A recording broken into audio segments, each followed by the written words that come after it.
রোজকারের মতো ঘুম থেকে উঠেই আজ হাতের কাছে চাটা চোখে পড়ে না অজিতের। দুহাতে চোখ রগড়ে পায়েলকে ডাকে অজিত। পায়েল, এই পায়েল, কি করছো? চা হয়নি এখনো? পায়েলের কোনো আওয়াজ পায় না অজিত। ঘড়ির দিকে তাকিয়ে দেখে 9টা বাজে। অজিত উঠে পড়ে, এদিক ওদিক দেখতে থাকে। গিয়ে দেখে পায়েল রান্নাঘরে কাজ করছে। অজিত পায়েলকে ডাকে আবার। কি হয়েছে? ডাকছি শুনছো না? পায়েল তাও কোনো উত্তর করে না। পায়েলকে কোনো উত্তর দিতে না দেখে অজিত পায়েলের কাছে সরে আসে। দেখে পায়েল গ্যাসের ওভেন পরিষ্কার করছে। অজিত আবার বলে, কি হয়েছে পায়েল, শুনতে পাচ্ছ না? পায়েল নিজের মতোই কাজ করতে থাকে তবুও। অজিত খেয়াল করে পায়েলের কানে হেডফোন। অজিত ওর কান থেকে হেডফোনটা খুলে দিয়ে বলে, পায়েল, কি করছো? পায়েল খুব সাধারণভাবেই উত্তর দেয়, কি হলো, আমি তো গান শুনছি। তখন অজিত একটু জোরেই বলে, আমি ডাকছি অনেকক্ষণ ধরে, তুমি শুনতে পাচ্ছ না? পায়েল আবারও কিছু উত্তর দেয় না। এবার অজিতের মাথা খুব গরম হয়ে যায় আর খুব জোরে বলে, পায়েল, আমি ডাকছি, তুমি কি শুনতে পাচ্ছ না? পায়েল কান থেকে হেডফোন খুলে হাতের কাজটা ফেলে রেখে অজিতের দিকে ফিরে বলে, কি চাই তোমার? অজিত বলে, আজ সানডে, বাজার করতে যেতে হবে না? 9টা বাজে, ডাকোনি কেন?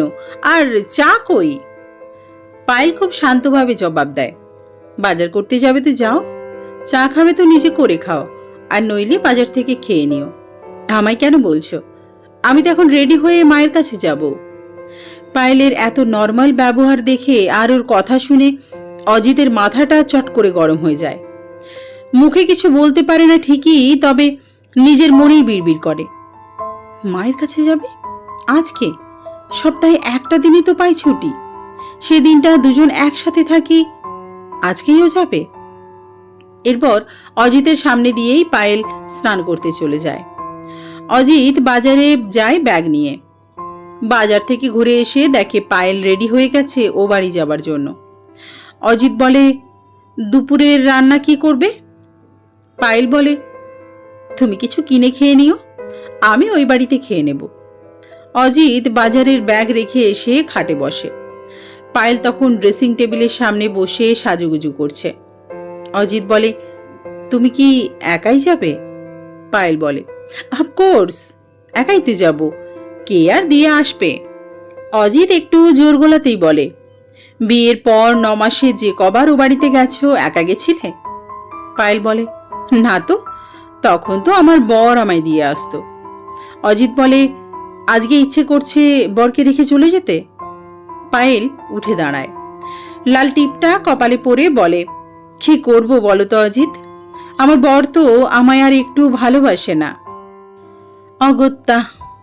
অজিত বলে, তুমি এইভাবে বলতে পারলে যে তোমার বর তোমায় ভালোবাসে না? তারপর কিছুক্ষণ থেমে অজিত বলে, কালকে রাতের আমার ওইভাবে বলা, তারপর ওই রকম ব্যবহারে কষ্ট পেয়েছো বলো? পায়েল হাসি মুখে বলে, কালকে রাতে?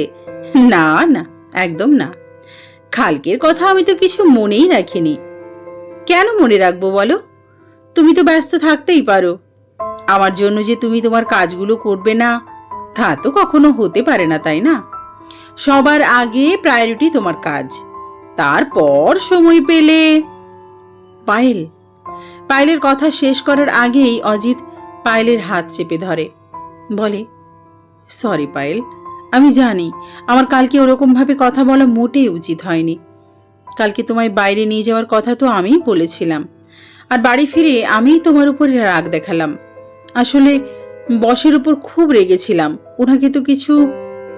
অজিতের হাত থেকে হাত ছাড়িয়ে নিয়ে পায়েল বলে, হ্যাঁ, তাই পৃথিবীর যত রাগ সবই বিয়ে করা বউয়ের উপর দেখানো যায় বলো? অজিত তখন আবারও পায়েলের হাত ধরে বলে, আমি খুব রেগেছিলাম কাল, তো ওই রাগের মাথাতেই তোমাকে আমি অতগুলো কথা শুনিয়েছি। আমি জানি তুমি খুব কষ্ট পেয়েছো গো, আমার একদম বলা উচিত হয়নি ওইভাবে, আমাকে ক্ষমা করে দিও, আমি আর ওইভাবে কখনোই বলবো না। তখন পায়েলেরও চোখে জল আসে এবং সে একটু অভিমান এবং রাগ মিশ্রিত কণ্ঠে বলে, তুমি শুধু আমার উপর রাগ দেখাও সব সময়, আমাকে একটুও ভালোবাসো না তুমি। পায়েলের চোখের কোণে আসা জল মুছিয়ে দিয়ে অজিত বলে, কি করব বলো পায়েল, আমি যে এইরকমই, রাগের মাথায় কি যে বলে ফেলি নিজেরও খেয়াল থাকে না, আর আমি পারি না ওভাবে আমার ভালোবাসা প্রকাশ করতে। কি করব বলো, আমি ক্ষমা করে দিও আমায়। পায়েল অজিতের দুহাত ধরে বলে, এই রে, তোমার চোখে জল আসছে নাকি? অজিত পায়েলের সামনে থেকে সরে যায়, বলে, না, তুমি রেডি হয়ে নাও, আমি দিয়ে আসবো তোমায়।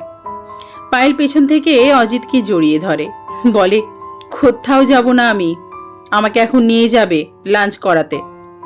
অজিত তখন তার চোখের জল মুছে পায়েলের দিকে তাকিয়ে বলে, তুমি যাবে আমার সাথে? পায়েল বলে, তোমার সাথে যাব না তো আর কার সাথে যাব? তখন অজিত পায়েলকে জড়িয়ে ধরে কপালে তার ঠোঁটটা ছুঁয়ে দেয়, বলে, অনেক রাগ অভিমানের মধ্যেও ভালোবাসা লুকিয়ে থাকে, সেটাকে আমরা সবসময় বুঝতে পারি না, কিন্তু সেটাকে তো আমাদের খুঁজে নিয়ে বুঝে নিতে হবে। পায়েল বলে, খিদে পায়নি তোমার?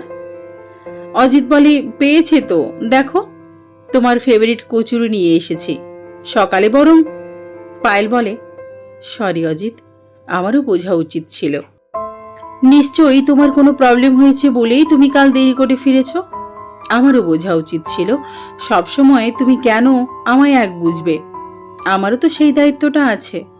অজিত বলে, ঠিক আছে ম্যাডাম, এখন এসব রাগ অভিমানের কথা ছেড়ে নিজের সব থেকে বড় দায়িত্বটা পালন করুন।